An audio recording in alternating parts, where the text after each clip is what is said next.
عزیزانو که پر دې دنیا که چا شلین شروع کوي بیا وروسته پر دا لاین باندې هر څوک رالو چې ښه کارونه کوي ثوابونه الله رب العزت چې څومره دې سړي ته ورکوي چې ښه کار کوي دغومره الله رب العزت و هغه چا ته ورکوي چې دغه لاین دې شروع کړی دی. اسانه مثال به زه درکړم. یو سړی راولاړ سي چاته تشبیه ورکړي دا سړی دې چا تشبیه ورکړي دی دا ذکر کوي نو چې ذکر کوي د الله څو ثوابونه ورکوي هاغه سړی چې وده ته دا تشبیه ورکړي دی و هغه تم الله پاک دغومره اجرونه ورکوي. بس اسانه ساده خبر هم درته وکړه په دې وستې سر خلاص کړي. تقریبا د ښځې مسله هم مابین لره راله چې د یوه کور والا پرنګ برابره ابله څه کمزورې نو قرار دا قابل را ولاړ سو حابل چې دی هغه قتل کوي د حسد د وجې د عناد د وجې د بغض د وجې. اوس جناب نبی کریم مبارک صلی الله علیه وسلم فرمایي وای په دنیا کې چې اوس تر قیامت پورې کم ناحق مړي کیږي لکه چې څومره سزا و قاتل ته ملاویږي دغومره سزا چې چا دغه لین شروع کړی دی دا لارې شروع کړې ده د اول وار د قتل سلسله چا شروع کړه هغه قابل شروع کړله.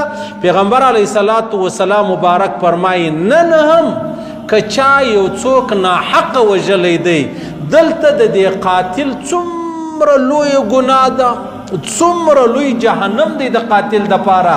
پیغمبر علیه الصلاة والسلام فرمایي چې څومره ګناه و قاتل ته ملاویږي دغومره ګناه هغه قابل چې د آدم علیه السلام زوی و هغه ته هم ملاویږي. وجه څه ده؟ وجه دا ده چې بنیاد د دې قتل چا کښې شوی اول هغه قابل چې د آدم علیه السلام زوی و خپل ورور یې ناحقه ووژي. اوس چې نن یو سړی ګوره هغه دی 1000 کاله بعد د آدم علیه السلام تقریبا په لږ کم 1000 کاله کیږي 1000 کاله بعد چې یو سړی قتل وکړي 6000 کاله بعد یو سړی قتل وکړي د دې قتل چې څومره سزا و دغه قاتل ته نن ملاویږي دغومره سزا و هغه اولني ځوان ته ملاویږي چې چا دا سلسله د قتل چې د هغه شروع کړې ده. نو معلومه دا سوه عزیزانو که پر دې دنیا که چا شلین شروع کوي بیا وروسته پر دا لاین باندې هر څوک رالو چې ښه کارونه کوي ثوابونه الله رب العزت چې څومره دې سړي ته ورکوي چې ښه کار کوي دغومره الله رب العزت و هغه چا ته ورکوي چې دغه لاین دې شروع کړی دی. اسانه مثال به زه درکړم. پیغمبر علیه الصلاة والسلام مبارک خو نو ما او تا چې مسلمانان یو کلمه مې ویلې ده ایمان مې پر الله راوړی دی د الله پر وحدانیت د الله په احدیت د الله رب العزت پر صمدیت باندې زما او ستا ایمان دی. دا د چا د وجې دا د جناب نبی کریم مبارک صلی الله علیه وسلم د وجې که جناب نبی کریم مبارک صلی الله علیه وسلم د دنیا ته نه وی راغلی نو لکه د پیغمبر علیه الصلاة والسلام د نبوت څخه مخکې څومره جهالت و څومره کفر و څومره شرک و څومره د انسانیت لیرې خبرې وې نو به نن ما او تا تر هغه لا هم یو ځای په شاله کې نښتې وایي نو ما او تا چې دا کلمه شریفه وایي ما او تا ته الله څو ثوابونه راکوي هر څو ثواب چې راکوي دغومره ثوابونه اول جناب نبی کریم مبارک صلی الله علیه وسلم ته ملاویږي. بیا دا سلسله راواخله د ابوبکر صدیق سره راځه زما او ستا تر بابا او تر ادې پورې و زما او ستا بابا او ادې خو ما او تا ته لمونځ را زده کوي و ما او تا ته لمونځ را ورښوئ و ما او تا ته کلمه را ورښوله ما او تا یې تر لاس ونیولو یا یې سکول له بوتو یا یې کالج له بوتو یا یې یونیورسټۍ لره بوتو یا یې خانقاه لره بوتو یا یې مسجد لره بوتو یا یې مدرسې لره بوتو نو ما او تا چې نن څه یو دا د بابا او د ادې برکت دی خاص کر د دینداری په حواله راواخله نو ما او تا چې هر کلمه وایو ذکر کوو لمونځ کوو تلاوت کوو څومره ثوابونه چې الله و ما او تا ته راکوي دغومره زما او ستا بابا او ادې ته هم ورکوي. پوهېږئ په دې خبره باندې عزیزانو. بیا ګوره پیغمبر علیه السلام مبارک فرمایي که چا د ښو بنیاد کښېښوی بیا چې وروسته هر څه خلک ښه کوي د دې ثوابونه به و هغه بنیاد والا ته هم ملاویږي. پوه په دې خبره سر خلاصېږي. اوس یو سړی دی مثلا د بدو بنیاد یې کښېښوی، شراب خانه یې خلاصه کړله. چې خلاص یې کړله، اوس چې یو سړی راسي په دې شراب خانه کې شراب واخلي او شراب وخوري یا یې وڅښي، څو ګناه ده؟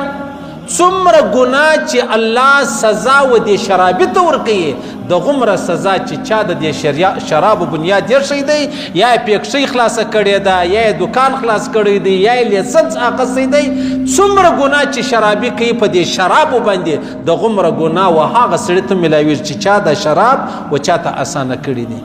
بیا دغه رقم د بدکارۍ اډه راواخلئ، د سود اډه راواخلئ، و چا د سود معامله چې د هغه شروع کړله، د سود لاره چې د هغه یې خلاصه کړله، و چې کوم چا د سود معامله شروع کړې ده و دته چې الله څومره سزا ورکوي، بیا چې په دې معامله کې کوم چا د سود معامله کوله و هغه ته چې څومره سزا میلاویږي، هغه بانی د سود و هغه ته هم د غومره سزا میلاویږي.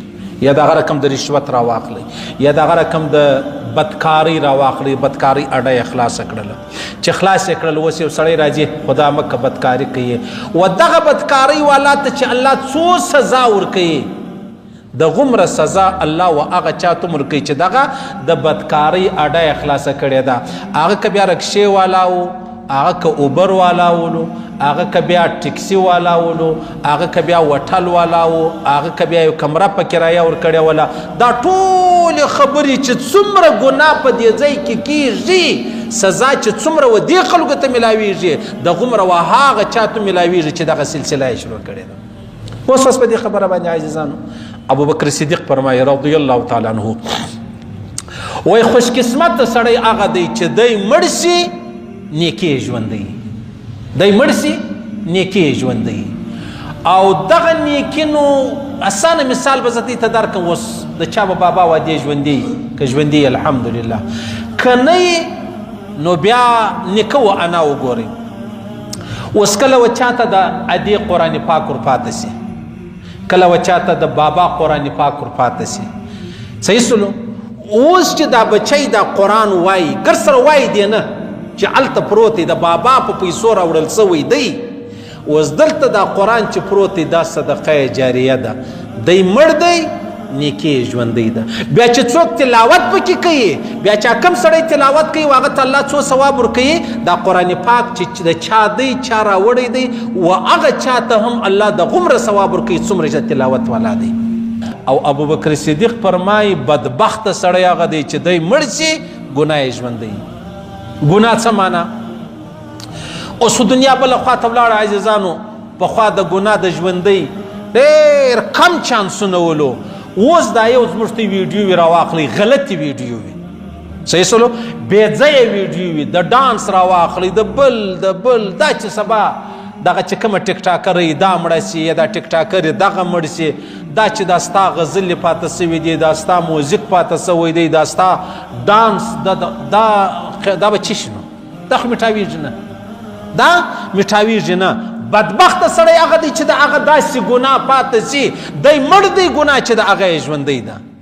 پوه سواس؟ نو پیغمبر علیه السلام مبارک فرمایي که چا په دنیا کې قتل وکړي، دا قاتل ته الله څو سزا ورکوي، د غومره سزا هغه اولنی قاتل د دنیا چې تیر سوی دی و هغه ته هم د غومره سزا میلاویږي. زه اسانه مثال درکوم، یو سړی راولاړ شي چا ته تسبیح ورکړي، ته تسبیح په جیب کې واچو، یو سړی راولاړ شي چا ته تسبیح ورکړي، دا سړی دی چا تسبیح ورکړي دی دا ذکر کوي، نو چې ذکر کوي د ته الله څو ثوابونه ورکوي، هغه سړی چې وده ته دا تسبیح ورکړي دی و هغه ته هم الله پاک د غومره اجرونه ورکوي. بس اسانه ساده خبرم درته وکړه په دې وستې سر خلاص کوي. نو پیغمبر علیه السلام مبارک فرمایي که چا د نیکو لاره خلاصه کړله، نو بیا چې هر سړی پر دا نیکه لار روان دی. ګوره اسانه بل مثال به درکړم، زه خالي په مسجد په مدرسه او په قرآن کې غږېږم، چا اسپتال خلاص کړي، چې خلاص یې کوي، په دې اسپتال کې مریضان راځي او بیا علاج کوي او په ډیر کم قیمت، په معمولی قیمت باندې. یو خدای د کاروبار دپاره کاروبار زامنو ته پر دې باندې شی میلاویږي نه، هغه کاروبار دی. اوس یو چا اسپتال خلاص کوي، بیا دا وقف کوي چې یاره دلته به څوک راځي د چا علاج ورپکې کېږي. ستا څه خیال دی چې دا کم چا، ګورئ د الله رسول فرمایي که چا د یو مسلمان خدمت وکړي، دا دی لکه زما خدمت شي. نو تا چې د دې اسپتال والا چې هغه ګر سره خدای دې وکړي کافر دی، مسلمان خو لا پرېږده چې د ده خدمت وسول الله پاک د انسان په خدمت څونه راضي کېږي. دغه رقم تا یو پل جوړ کړي، پل چې دې جوړ کړي لاره ګرانه ولا موټر نسو تېرېدلی، تا لاره اسانه کړه، پل مل دې جوړ کړي، پیپ میپ دې ولګوئ پر دغه پل چې هر څوک تېرېږي د هغه مشکله خلاصېږي. د دا مشکله گویا تا خلاص کړي. هر سړی چې پر پل باندې تېر سي چې څومره مطلب الله رب العزت و چاته د مسلمان د انسان پر خوشحالي څو اجرونه ورکوي و تا ته پر دا پل باندې دغونه اجرونه میلاوي شي. یا یو سړی د کور مخ ته منګی پرېښوي یا دغه رقم نلکه راویستله د اوبو ترتیب برابر کړي. هر سړی چې اوس راځي اوبه څښي پلار یا نیکه دغه ترتیب جوړ کړی دی. اوس چې یو سړی راولاړ شي یو سړی تږی دی هغه اوبه کې څو اجرونه الله ورکوي.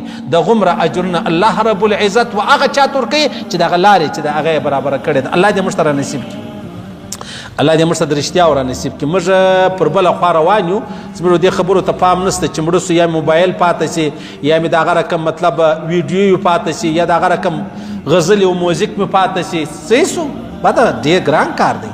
یو سړی مړ چې سرنا یې پاته شي، یو سړی مړ چې ډول یې پاته شي، یو سړی اوس که ته وایې چې یا مولوي صاحب سرنا ګناه نه لري، ډول ګناه نه لري، زه ګر سره درته وایم چې ګناه نه لري، ګس د یو سړي ډول پاته سو نو ښه خوند کوي. یاره قرآن پاک پاته سو، فضائل صدقات پاته سو، حیات صحابه پاته سو، فضائل اعمال پاته سو، بخاری پاته سو، مسلم پاته سو. غټه خبرې دي یار. که ته دا نه منې ازه ستا یو اسپتال پاته سو، اسکول پاته سو، یتیمخانه دې پاته سوه، د خلکو د مطلب لارې اسانه کولې، دواوې دې و خلکو ته ورکولې، دا معمولي خبره ده. الله دې رانصیب کړي، الله دې هر مسلمان ته ورنصیب کړي، الله دې موږ توفیق راکړي. داسې دې مې الله نه وژني چې زموږ ګناه ژوندی او موږ مړه یو. داسې دې مې الله مړه کړي چې موږ مړه سو او زموږ نیکي ژوندی. دغه مسجد دی ولاړ دی، دا رقم په زرو په لکو مسجدان دي، چا به حصه پکې اخیستي، څومره لوی اجرونه دي. دا مسجد چا وقف کړی دی؟ هغه دی بیخي اویا اتیا کاله مخکې مړه دي، اصل کاله مخکې دا مړه دي چې مړه دي. نو دا د نن ورځې پر دا ما ته بیان کوو یا اورو یا لمونځ کوو څو ثوابونه